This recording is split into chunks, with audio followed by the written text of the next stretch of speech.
Namaskar. So today there will be philosophical discourses in English. And before that, let us start with Prabhat Sangit.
So today, last time, it was a discussion was regarding Srishti Tattva.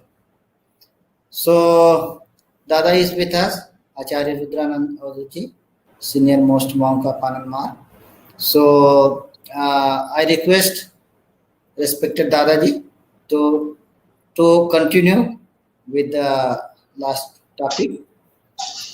Dadaji, namaskar.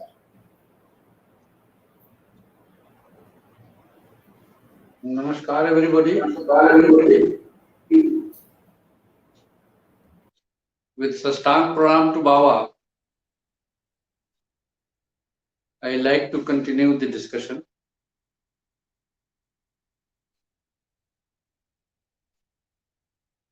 In the course of discussing the theory of creation, the systematic study of creation in Anand philosophy, given in Anand Sutram. First time a comprehensive philosophy has been propounded.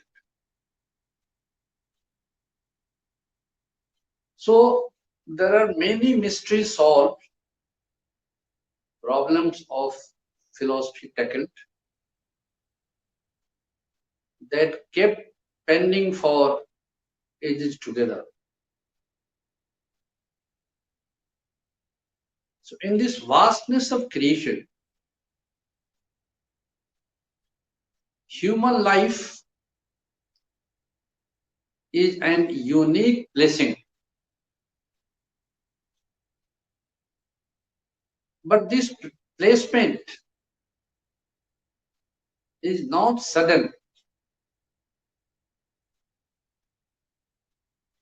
Nobody can say that human beings suddenly appeared suddenly from the blue. It is under the process of evolution that the human life came into being.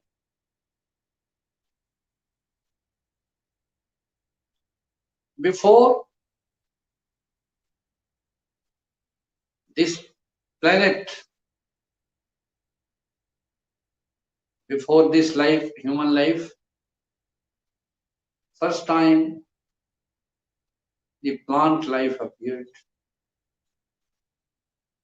Then slowly life evolved. From after plant life, the animal life. So the animal life inherited the sanskaras of plants. This is just to remind everyone that on this earth, there are 5 types of life: Andaj, Pindaj, Ukmaj, Jangam, Sthavar. Humans are Pindas. Birds are Andas.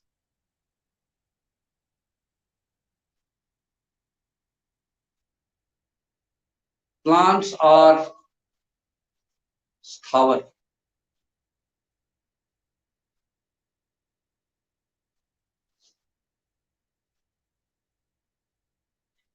And other than plants, life has Jangam. Humans are Pindas. So as the animals inherited the sanskaras of plants,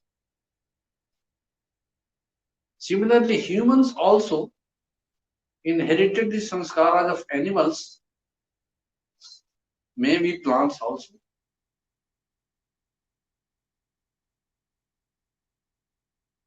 So how these sanskaras are imbibed?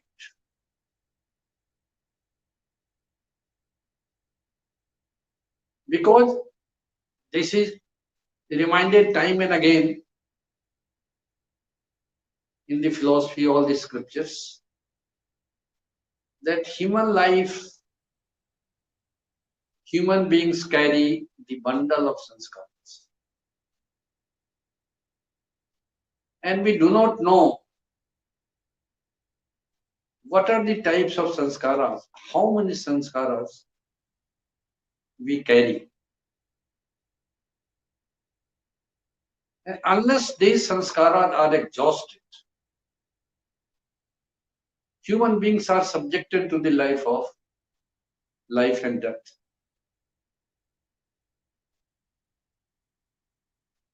Bhagavan Shankaracharya has very rightly said, Punarapi jananam, punarapi maranam, punarapi janani jathare shayanam, इह संसारे भवदुस्वारे कृपया पाहे त्राहि बुरा. This has been the cry of human soul, not to come to this cycle time and again. Because, as Tulsidas has said, Janmat marat dusah dukh hoi. Dusah means unbearable. When? At the time of birth and also at the time of death. When the pranas slowly leave the body, it is unbearable. Therefore, even with the wretched body does not like to undergo the tortures of the last pang of life, that is death. Because the pranas don't leave the body so easily. Because the attachment of mind through prana with the body is such that this is just like living in a dilapidated house and one is not prepared to vacate the house. Because the mindness and oneness of the house, the possessiveness of the house creates such an attachment that nobody likes to vacate this body-like house. But this is not the end. After this torture, one is to undergo again the pangs of tortures of under mother's womb. And again to be born, reborn. So, there has been human cry, the cry of the soul, to find solution, find the way out, to come out of the cycle. But this is not so easy. Because the sanskara embedded in the chitta portion of mind and the vasana one, how does it find the placing? Because we receive emanation of the objective physical world through the sensory organs, and it finds its placing in the ectoplasm, that is chitta. And with the help of tamoguna, it is placed in the chitta. And we keep on accumulating these sanskara, piling after piling these volumes of sanskara. And hardly we get chance to exhaust this. Because there is no scope. There is no scope for exhausting these inborn sanskaras. We remain so busy with worldly affairs that the pratyamulak sanskaras keep one so busy that hardly we get chance to exhaust or touch those inborn sanskaras. Baba has reminded us that those sanskaras in reaction form in vasana, when do these sanskara get chance to exhaust, to express? Baba says, when the individual finds the touch of Mahapurush, the great personality, that is Sadguru, Tarak Brahma. With his vibration, he creates similar vibration like one imbibed in Chit portion of mind in Vasana one. And the sanskaras start getting expressed. This is just to remind everybody that in our spiritual life, if we retrospect back and also we observe in our society, the moment a spiritual aspirant starts one's spiritual journey, one starts getting reactions either in individual life in the form of diseases, in family life in form of clashes, due to following one's strict spiritual code of conduct, yama and niyama, strict dietary habits. So these clashes in the family are very common, very general. Then in the working life, if one follows the principles and practice of yama and niyama, one can very easily find such reactions at the working places. In society, because a spiritual aspirant struggles inside and outside, each side against one's own imperfections, asparsh and khadripu. Grana shanka bhaya lajja kol shil man jugupsa, काम क्रोध लोभ मोह मद मात्सर्य. These 8 fetters and 6 enemies, ripus. The 8 fetters bind the sanskar through sanskaras, the aspirant, and 6 enemies, khadripu, kill the people in installments.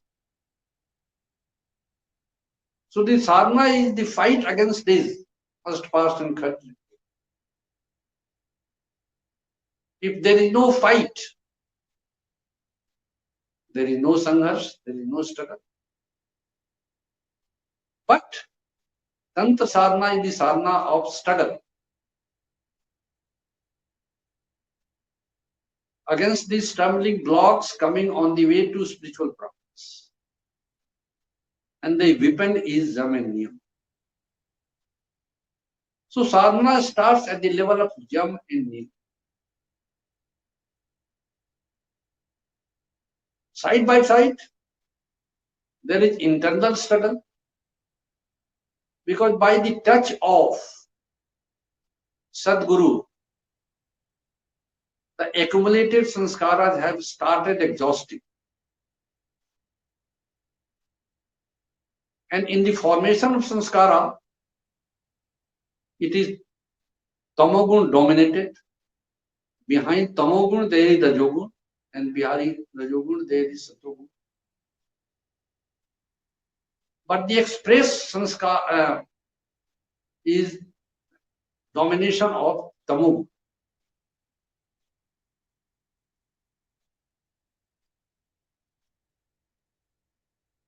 So a spiritual aspirant treads the journey like this and strikes strongly. It all depends upon the effort of the spiritual aspirant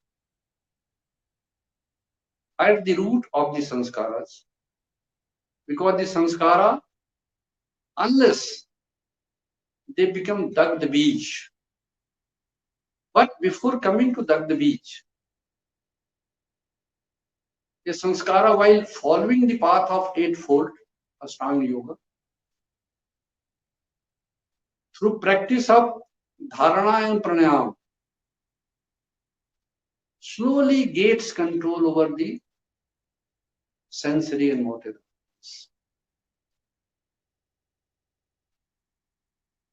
Because we don't have infinite energy. The source of our energy definitely infinite. But our energy is limited. So unless it is conserved, the sadhaka cannot speed up the journey. So with the practice of Ashtanga Yoga, slowly and gradually, there is restraint and control established over the sensory and motor. So there is changes in the life pattern, in the behavior, in the way of life, in the expression, everything. This is the first expression in the life of a spiritual practice.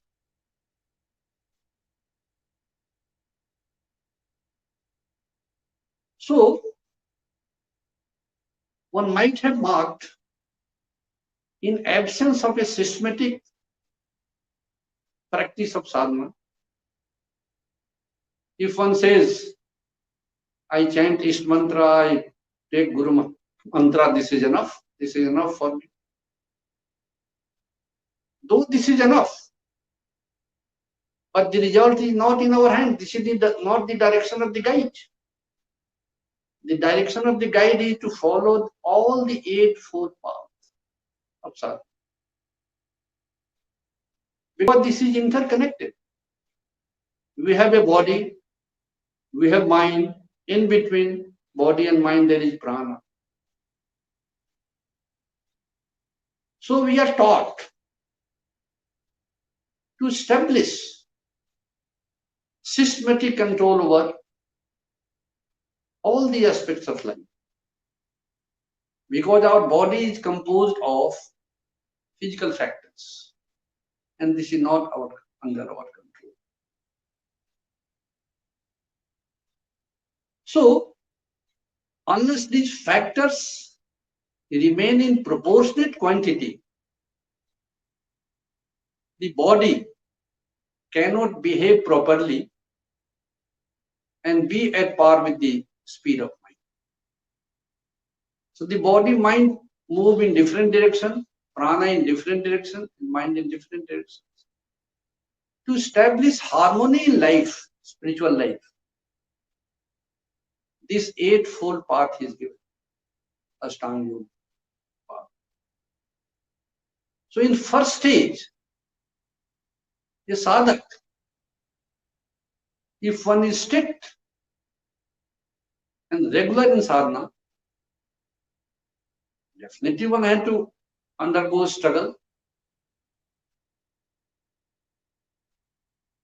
And the struggle might be at times very extreme.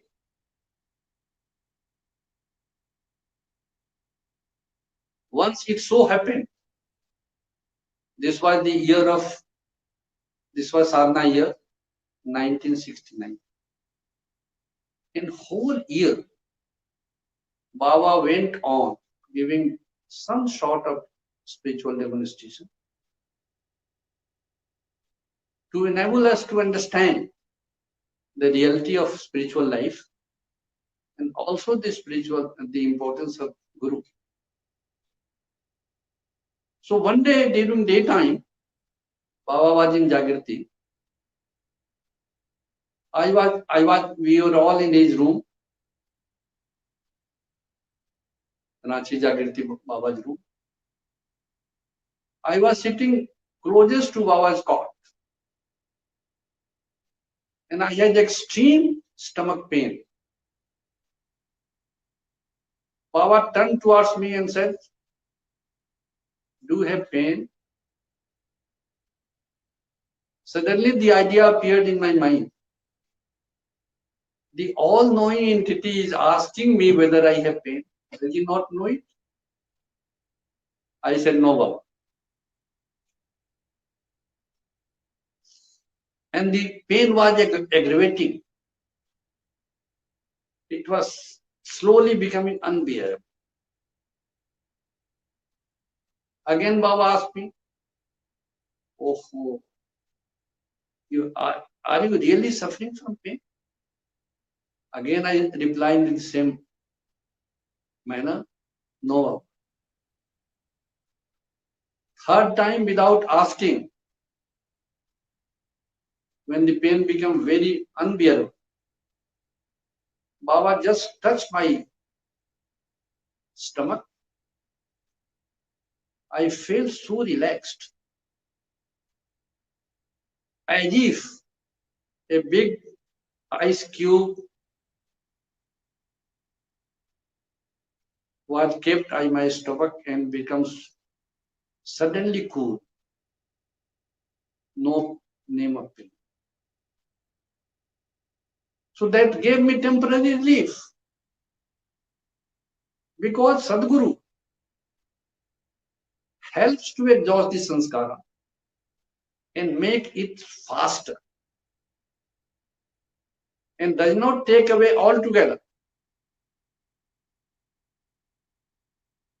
So to get rid of that problem, I suffered for 25 years.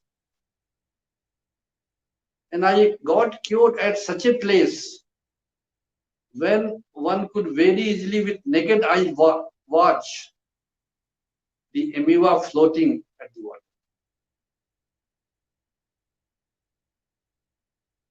So Sadguru does not play with the sanskara. He helps to express it and gives strength to the aspirant to exhaust it.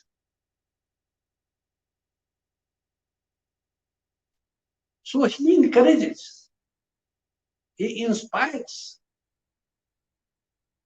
he adds strength in the spiritual aspirant to fight this journey. Because in Tantra it is said, Sarve cha pashva santi talavat bhutale nara tesham gyan prakashaya veer bhav prakashata veer bhav sada prapya kramen devata. Everybody in the first stage is Pashu. Pashu does not mean animal. Pashu means Pashbadha.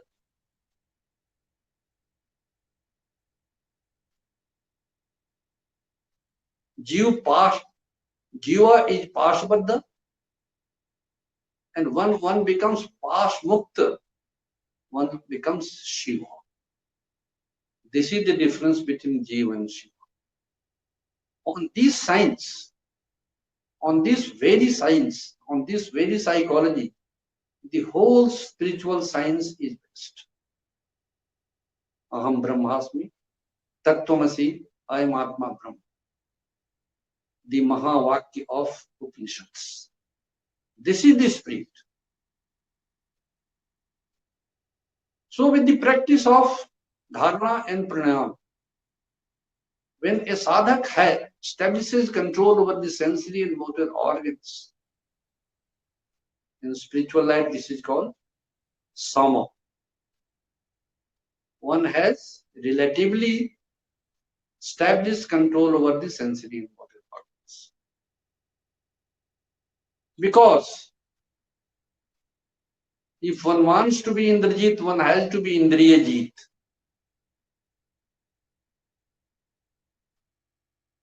So this is the path of brave people.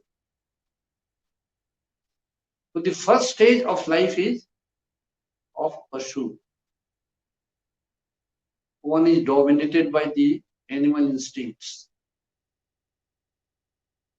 And up to this stage, the struggle remains so extreme, very extreme.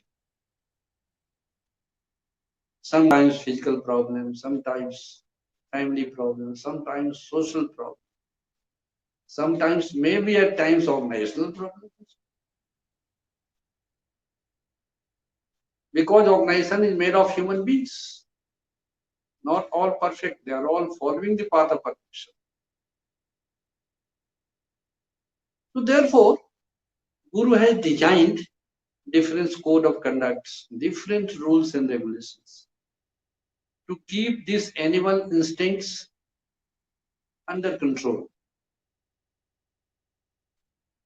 Any slackness on this part makes the journey difficult, because one cannot get the real strength of moving forward. Journey continues.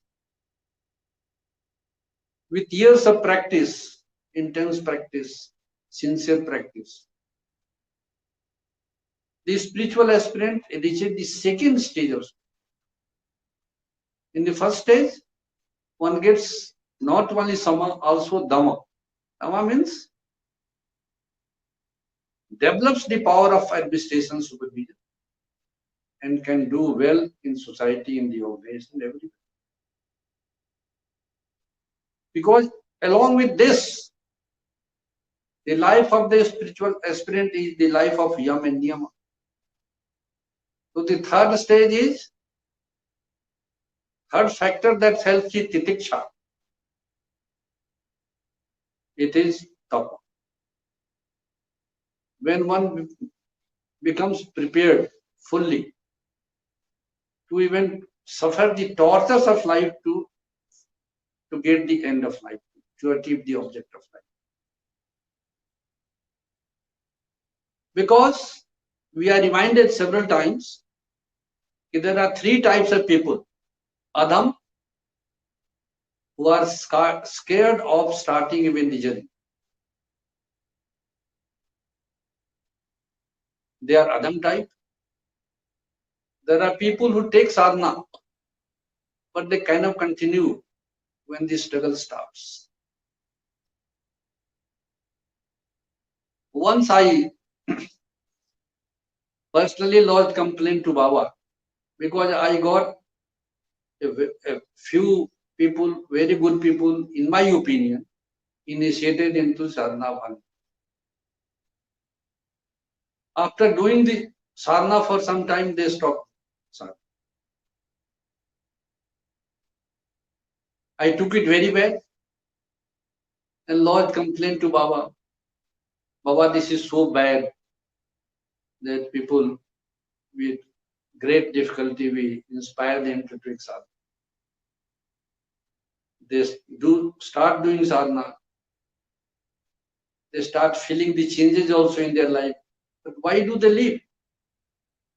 Baba took it so lightly. He said, don't worry.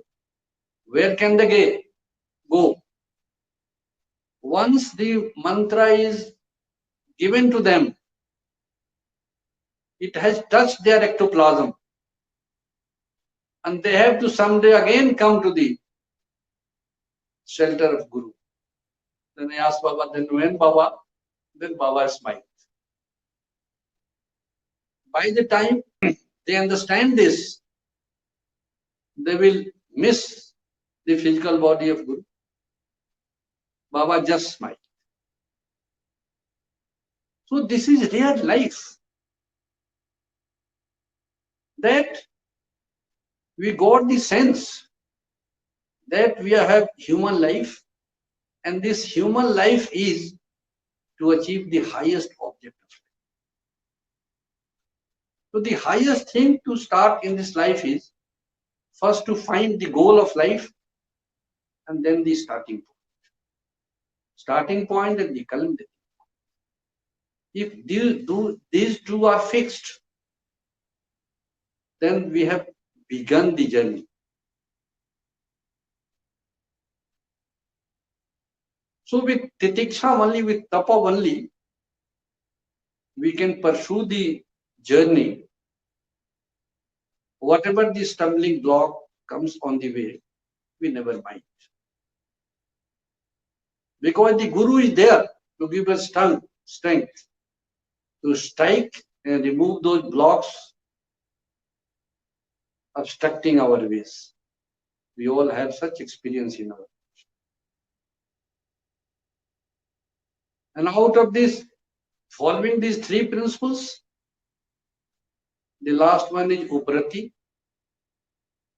We develop the attitude of understanding really the nature of this mental central and maintaining relation with the real relation.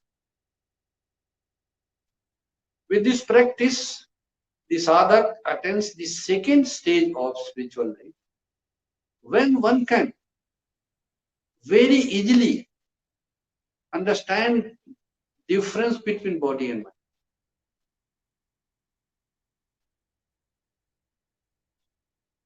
So this is just to remind everybody that before this fasting system was given to us, the Ekadasi and Amavasya Purnima fasting was not compulsory. When Baba started giving 16 points, he first gave this fasting. So at that time, the fasting was so scary, so difficult, in our opinion, so dangerous. Now just see how natural it has become, part and parcel of life.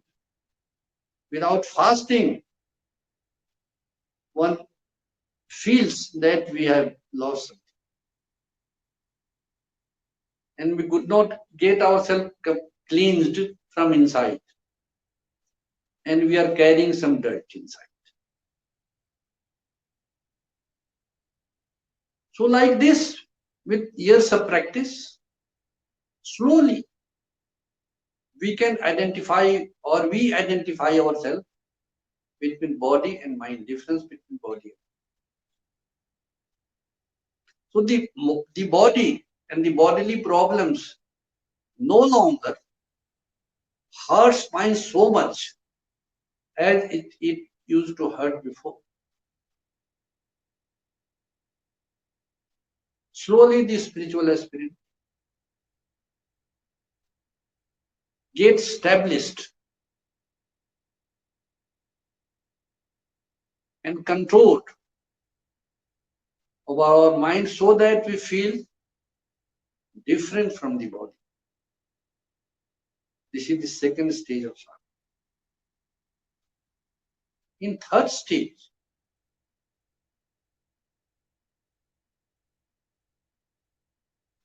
the sanskaras slowly getting burnt, and this in yoga, in Yoga Sutra Patanjali, it is called Dagdha Bij.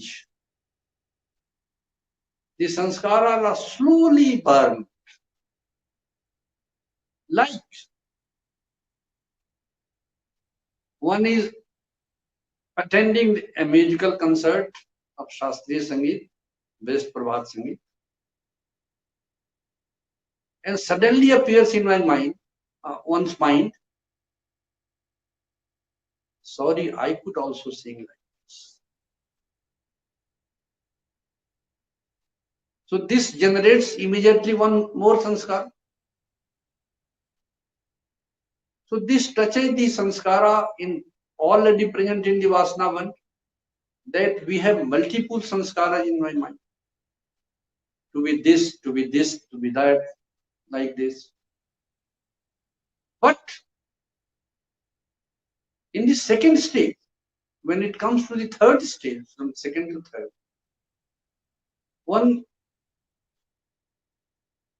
identifies it, rationalizes it, that my life is not to be a singer or the singer. My life is for something else. This life is to prepare myself to merge into the divine ocean. That is my final journey. So this way, with rationalization, slowly This sanskara, because we are constantly chanting this mantra. In Purneshwar Pranidhan and Ardheshwar Pranidhan. Through this, our sanskaras are burnt. Suppose somebody is short of money and feels, oh, I am the son of the Lord of this universe and I am so poor. I should also have lot of money.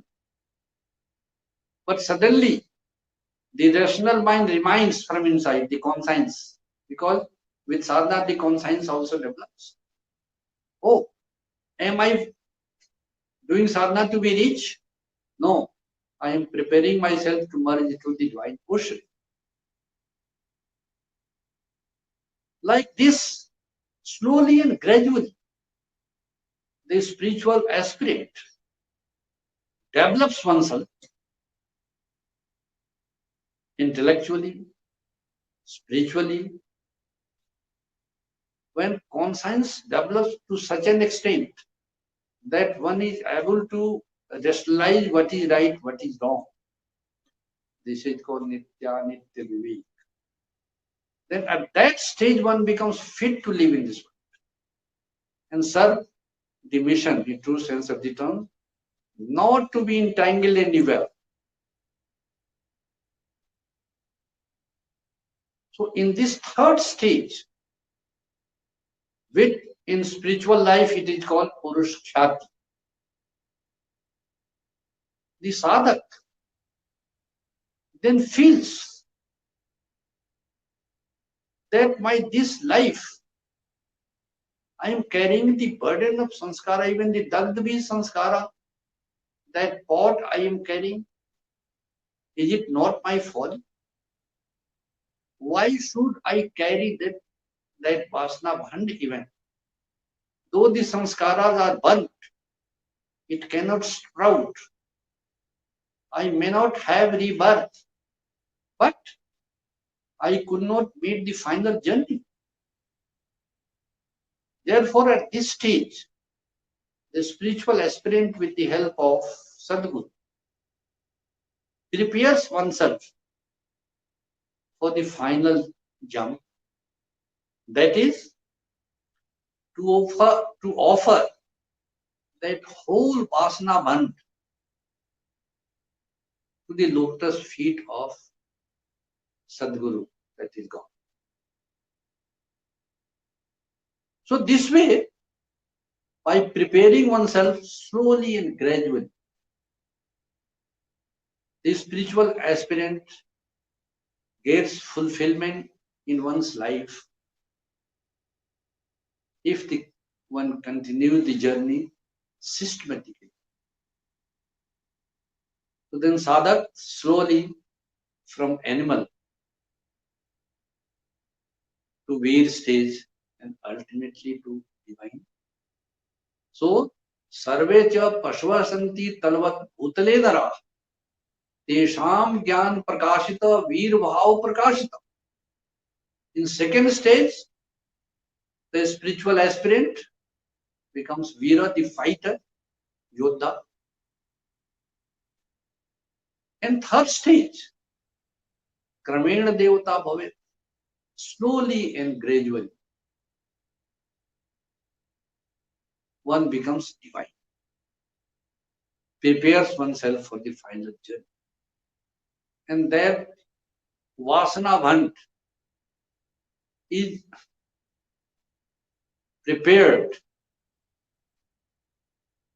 to offer at the lotus feet of Sadguru. And that is the end of journey. So the human beings, they started journey in this universe, don't know in which form. After lives, after many types of life, attending this human life, human body, touch of Guru can only complete this journey And this is the game of pushing and pulling.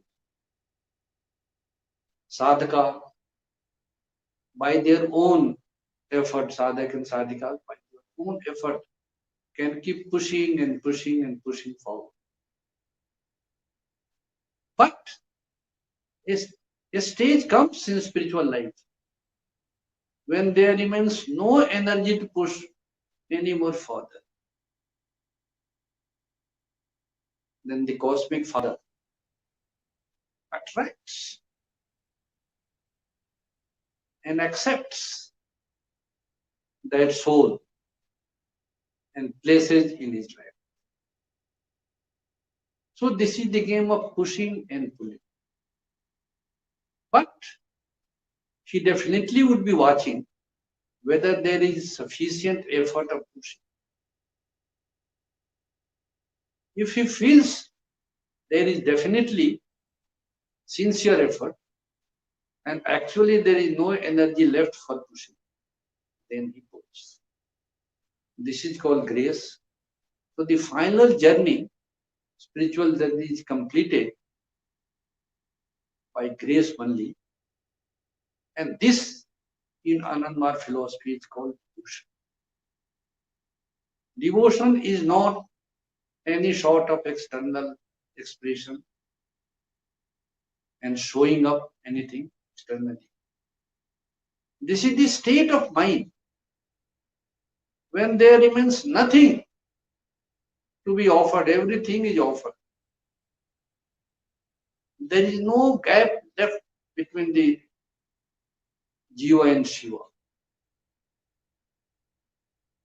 Jiva loses everything. Water is completely turned into vapor. There is no name of water. So this is the spiritual secret. This is how one can complete this cycle of life and death. And through this attraction, completes the final journey. With this, I would like to end today.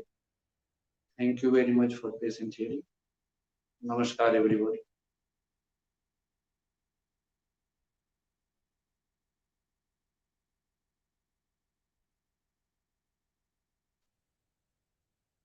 I have few questions. Uh, uh, can we take up? No problem. No problem.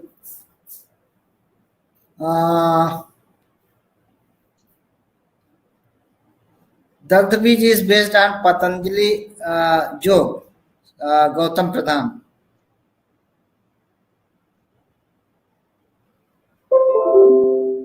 Can you repeat? Gautam Pradhan is telling is Dagda Bij is based on Patanjali Yog. Patanjali also has mentioned this, but this is the science. Because when there is bija, it has to be burned. Patanjali definitely used this word. Another question is by Ishwar Pranidhan, Sanskara burn. Do by doing Ishwar Pranidhan, Sanskara burns. By chanting of Hishta mantra, this Ishwar Pranidhan, spiritual aspirant prepares the journey to be one with Ishwar. But definitely, the impediment of the spiritual problem. With the chanting of Hishta mantra, this is it becomes complete. So the journey becomes smooth.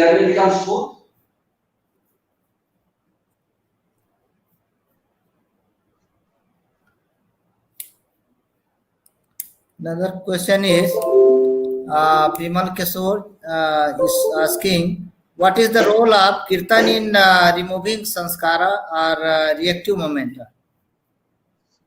अपना speaker बंद कर दिया कीजिए।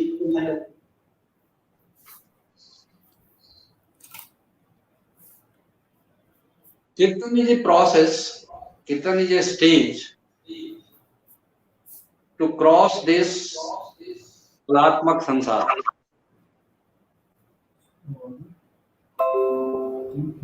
So, there are 3 stages on the way to this completion of journey. As the creation is 3 steps, Nad, Bindu, Nad, Kala. So the merger also is 3 stages, Kala, Nad, Bindu. So Kala means this created quinquilmental physical world of many vibrations. So this we cross with the help of Kirtan. Kirtan is helpful in this stage. But without Manan, we cannot travel through sound. That is Pranav. So Kirtan is a stage, not for Dagdvij. Kirtan is a stage to cross, to withdraw the mind from express physical. It is just like a sort of mental shauch. So I think question is over today. So thank you for joining today with us, and hopefully next week there will be more viewers in English. So thank you, Dada, very much for inspiring us and giving very nice explanation regarding Srishti and Yam Niyam, Dagdha Bij, Ishwar Pranidhan. And I hope you understand many things. And if there are a few questions, please give us comment. So we will get back to you next time. So one thing I want to announce that we are releasing our next movie this maybe today or tomorrow, maybe hopefully today. If not today, then tomorrow we will release our Dosi Kaun. So it is very nice movie, and you enjoy while this lockdown situation. So thank you very much again for joining today. Namaskar.